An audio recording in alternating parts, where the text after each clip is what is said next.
सभी मित्रों को मेरा नमस्कार। आज हम पॉलिटिकल साइंस के बड़े इम्पोर्टेंट टॉपिक संसद पे डिस्कस करेंगे और संसद के बारे में कुछ इम्पोर्टेंट प्रश्न जो हैं आते हैं, जो पेपर में पूछे जाते हैं, उनके बारे में भी बात करेंगे। तो सबसे पहले एक बेसिक सी जानकारी मैं संसद के बारे में बता दूं। आपको पता है संसद की जननी, कई बार पूछा जाता है कि संसद की जननी, किस देश की संसद को संसद की जननी कहा जाता है? तो आप याद रखें ब्रिटेन। ब्रिटेन जो है, ब्रिटेन को संसद की जननी कहा जाता है। और भारत की जो संसद है, इसके दो अंग हैं। भारतीय संसद के दो अंग हैं, राज्यसभा और लोकसभा। और भारत ने जो ये कंसेप्ट जो है, ये द्विसदनात्मक जो व्यवस्था है, द्विसदनात्मक व्यवस्था यानी दो सदन होंगे भारतीय संसद के, ये जो कंसेप्ट लिया है ये ब्रिटेन से ही लिया है। जैसे भारत की संसद के दो अंग हैं, राज्यसभा और लोकसभा, इसी तरह से ब्रिटेन की संसद के भी दो अंग है, House of Lords, House of Commons. तो देखिए अंगों की अगर बात करें तो भारतीय संसद के तीन अंग हैं।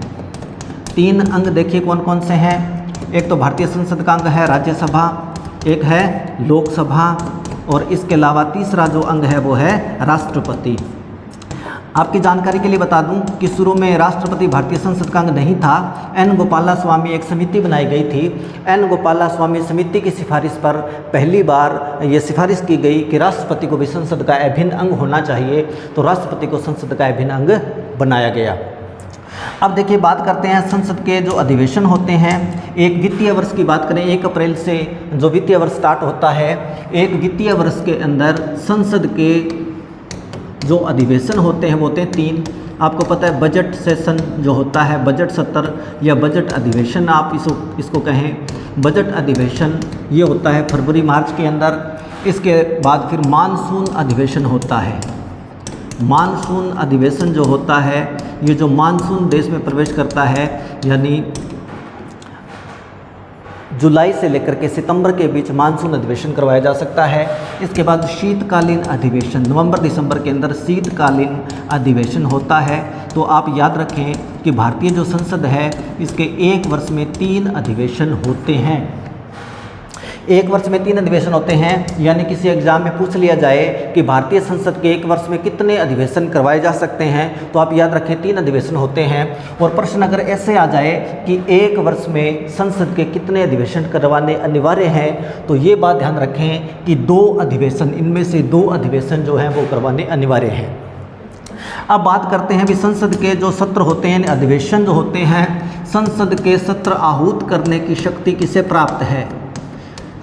संसद के जो सत्र होते हैं आहूत करना यानी बुलाना, आहूत करने व उनका सत्रावसान करने की शक्ति, सत्रावसान करने की शक्ति किसे प्राप्त है? तो आप याद रखें, अगर इस तरह का प्रश्न आ जाए तो इसमें ऑप्शन दिए जाएंगे, लोकसभा अध्यक्ष को है, राज्यसभा के सभापति को है, संसदीय सचिव को है, या फिर भारत के राष्ट्रपति को है। तो आप याद रखें संविधान का आर्टिकल 85 कहता है कि संसद के सत्र आहूत करने व उसका सत्रावसान करने की शक्ति भारत के राष्ट्रपति को प्राप्त है। यानी संसद के जो 3 अधिवेशन मैंने आपको बता दिए, ये जो तीनों अधिवेशन बुलाना और उसके बाद उनको समाप्त करना, जो अधिवेशन को सत्रावसान करना, ये शक्ति राष्ट्रपति को प्राप्त है। अब देखिए एक और बात मैं जो आपको बताना चाहता हूँ कि संसद के संयुक्त अधिवेशन होता है। संसद का संयुक्त अधिवेशन यानी जॉइंट पार्लियामेंट्री जो सेशन होता है, लोकसभा और राज्यसभा, 2 जो सदन हैं लोकसभा और राज्यसभा, इनका संयुक्त अधिवेशन जो बुलाया जाता है, ये संयुक्त अधिवेशन कौन बुलाता है? तो याद रखें जो भी अधिवेशन बुलाया जाएगा वो राजा बुलाएगा। राजा कौन है? भारत का राष्ट्रपति। तो अधिवेशन जो भी बुलाए जाएंगे, चाहे लोकसभा राज्यसभा का संयुक्त अधिवेशन क्यों ना हुआ हो, भारत के संसदीय इतिहास में अभी तक 3 बार संयुक्त अधिवेशन बुलाया भी जा चुका है।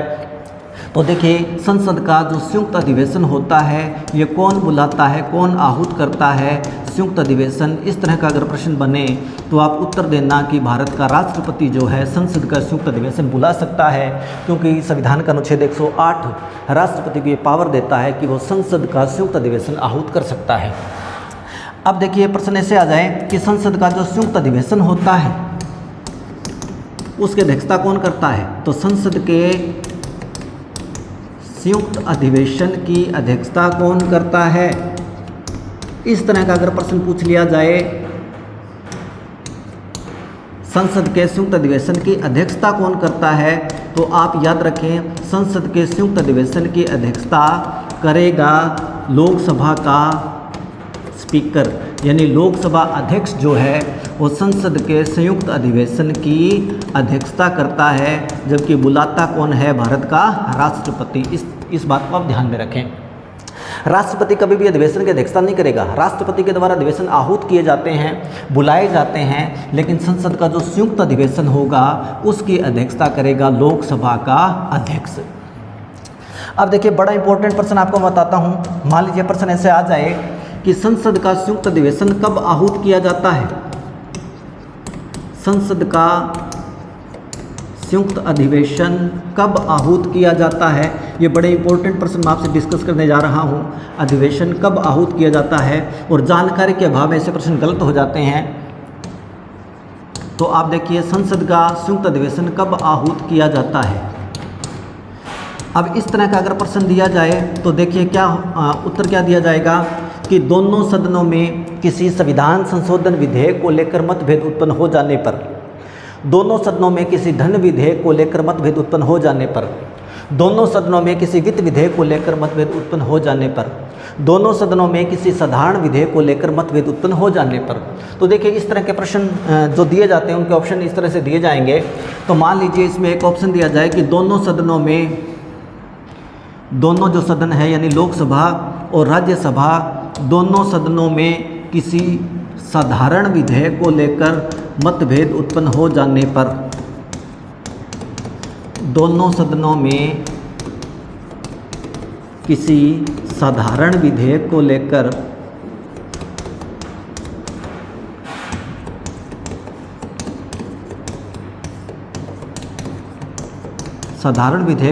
मतभेद उत्पन्न हो जाने पर। अब इस तरह का जब ऑप्शन पढ़ते हैं हम तो देखिए कैसे लगेगा। जो पहली बार इस ऑप्शन को देखेगा वो ये सोचेगा कि दोनों सदनों के अंदर अगर साधारण विधेयक को लेकर के मतभेद उत्पन्न हो जाता है तो क्यों संयुक्त अधिवेशन होगा, यानी जानकारी के अभाव में हम गलत कर देते हैं। जबकि ऑप्शन यही सही होगा कि दोनों सदनों में किसी साधारण विधेयक को लेकर मतभेद उत्पन्न हो जाने पर ही संसद का संयुक्त अधिवेशन बुलाया जाता है राष्ट्रपति के द्वारा। देखिए थोड़ा समझने की कोशिश कीजिए ऐसा क्यों होता है। ऑप्शन देखिए कैसे दिए जाएंगे। दोनों सदनों में किसी धन विधेयक को लेकर मतभेद उत्पन्न हो जाने पर, तो आपकी जानकारी के लिए बता दूं धन विधेयक किसे कहते हैं। धन विधेयक होता क्या है, देखिए जिस भी विधेयक के अंदर यानी ऐसा कानून कोई सरकार लेकर के आए संसद के अंदर जिसमें टैक्स को घटाने या बढ़ाने की बात की जाए तो उसे धन विधेयक कहा जाता है। और धन विधेयक जो है ये केवल और केवल लोकसभा में ही प्रस्तुत किया जाता है। अब धन विधेयक लोकसभा में क्यों प्रस्तुत किया जाता है, इसके पीछे देखिए क्या कारण है। राज्यसभा में प्रस्तुत क्यों नहीं किया जाता, इसके पीछे ये कारण है कि जनता पे टैक्स लगाया जा रहा है, यानी जनता पे कोई नया टैक्स लगाना है तो जनता के प्रतिनिधियों को बताना पड़ता है, यानी जनता के प्रतिनिधियों को सूचना होनी चाहिए। और जनता के प्रतिनिधि जनता चुन करके जो भेजती है वो कहाँ बैठते हैं, लोकसभा में। इसलिए जो धन विधेयक होता है ये केवल और केवल लोकसभा में पेश किया जाता है। और कोई विधेयक धन विधेयक है या नहीं इसकी जो घोषणा है वो लोकसभा का अध्यक्ष करता है। और धन विधेयक लोकसभा में पारित हो जाने के बाद राज्यसभा में हालांकि जाता है, राज्यसभा इसे 14 दिनों तक रोक सकती है, पारित करे तो कर दे, अगर ना पारित करे तो पारित माना जाता है। तो इसलिए धन विधेयक अगर लोकसभा में पारित हो जाए तो राज्यसभा में पारित करने की ज़रूरत नहीं पड़ती, यानी पारित ही एक तरह से माना जाता है। इस तरह से धन विधेयक को लेकर के कभी भी मतभेद उत्पन्न होता ही नहीं लोकसभा राज्यसभा के अंदर। दूसरा बात करें वित्त विधेयक, ये भी देखिए वित्त विधेयक जो होता है इसके संदर्भ में भी स्पष्ट संविधान के अंदर प्रावधान है कि वित्त विधेयक भी पहले लोकसभा में ही पेश किया जाता है और लोकसभा में पारित हो जाने के बाद वित्त विधेयक जो है लोकसभा में पारित हो जाने के बाद धन विधेयक की तरह राज्यसभा में जाता है, राज्यसभा इसे 14 दिनों तक रोक सकती है, सेम प्रोसीजर है। तो वित्त विधेयक को लेकर भी कोई मतभेद उत्पन्न नहीं होता।